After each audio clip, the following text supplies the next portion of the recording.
नमस्कार, स्वागत है आप सभी का क्रिप्टो की समझ में, जहां हम बात करते हैं क्रिप्टो जगत की बड़ी खबरों की।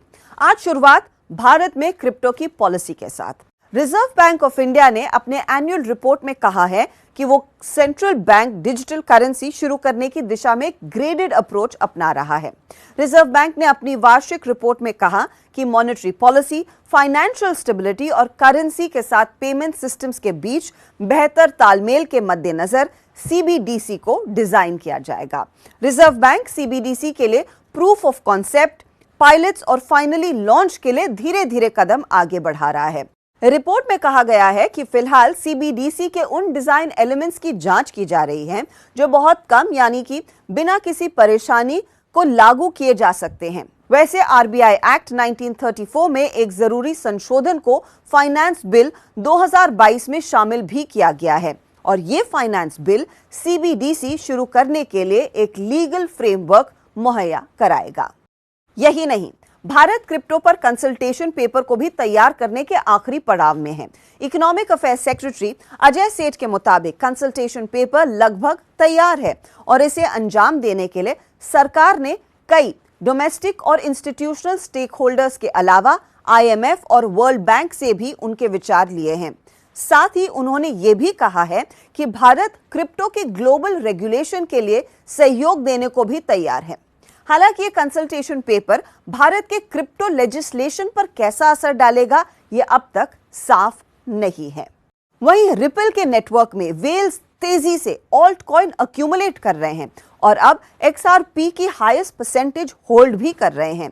सीईओ गार्लिंग हाउस ने खुलासा किया है कि सिक्योरिटीज एंड एक्सचेंज कमीशन के साथ चल रहे मुकदमे के खत्म होने के बाद रिपल आईपीओ के बारे में भी सोच रहा है। वैसे रिपल सालों से आईपीओ लाने का इच्छुक रहा है। हाल ही में क्रिप्टो मार्केट क्रैश में अरबों का नुकसान के बावजूद एनालिस्ट ऑल्ट कॉइन की रिकवरी को लेकर काफी बुलिश हैं। क्रिप्टो इंटेलिजेंस प्लेटफॉर्म सेंटिमेंट के आंकड़ों के अनुसार एक्सआरपी वेल्स फिलहाल ऑल्ट कॉइन अक्यूमुलेट करने में व्यस्त हैं। एक्सआरपी कीमत में गिरावट के साथ वेल्स ने ऑल्ट कॉइन की वैल्यू को भी बढ़ा दिया है। वहीं क्रिप्टो करेंसी एक्सचेंज बाइनेंस ने बाइनेंस इटली को रेगुलेटरी एजेंसी ओएएम के साथ एक वर्चुअल एसेट सर्विस प्रोवाइडर के तौर पर रजिस्टर किया है। ये एजेंसी इटली में फाइनेंशियल एजेंट्स की लिस्ट को मैनेज करने का काम करती है। इटली ने पिछले साल जुलाई में बाइनेंस को इटालियन यूजर्स को सर्विस देने पर रोक लगाई थी। ऑथराइजेशन नहीं होने की वजह से एक्सचेंज इन्वेस्टमेंट सर्विसेज नहीं दे पा रहा था। इटली ने कंपनी की वेबसाइट तक को अपने देश में बैन किया था। अब बाइनेंस इटली के रेगुलेटरी एक्सचेंज के साथ रजिस्टर होने वाली 14th वर्चुअल एसेट ऑपरेटर में से एक है। इटली से पहले बाइनेंस को फ्रांस में रेगुलेटरी अप्रूवल और बहरीन और दुबई में लाइसेंस भी मिल चुका है। ब्लॉकचेन इतिहास का सबसे बड़ा अपग्रेड इस साल अगस्त में होने जा रहा है और इसमें कोई दो राय नहीं है कि एथेरियम मर्ज का असर सभी क्रिप्टो करेंसीज पर पड़ेगा। मर्ज का उद्देश्य है कि मौजूदा एथेरियम ब्लॉकचेन के proof of work consensus mechanism को प्रूफ ऑफ स्टेक मॉडल में शिफ्ट करना, जिससे ये और फास्ट, सिक्योर और एनर्जी एफिशिएंट हो जाएगा।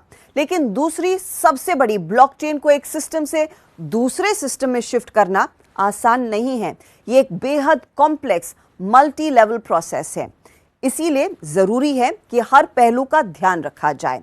इस मर्ज का काफी लंबे समय से इंतजार किया जा रहा था, पर अब कुछ लीडिंग अथॉरिटीज, जिनमें एथेरियम को फाउंडर विटलिक ब्यूटेरिन शामिल हैं, उन्होंने कहा है कि अगस्त में बीकन चेन को एथेरियम चेन में मर्ज कर दिया जाएगा। बीकन चेन एक पैरेलल एथेरियम ब्लॉकचेन है जिसका इस्तेमाल प्रूफ ऑफ स्टेक टेस्ट करने के लिए किया जा रहा है।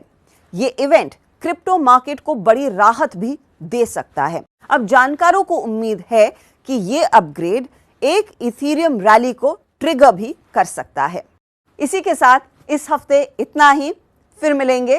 Take care.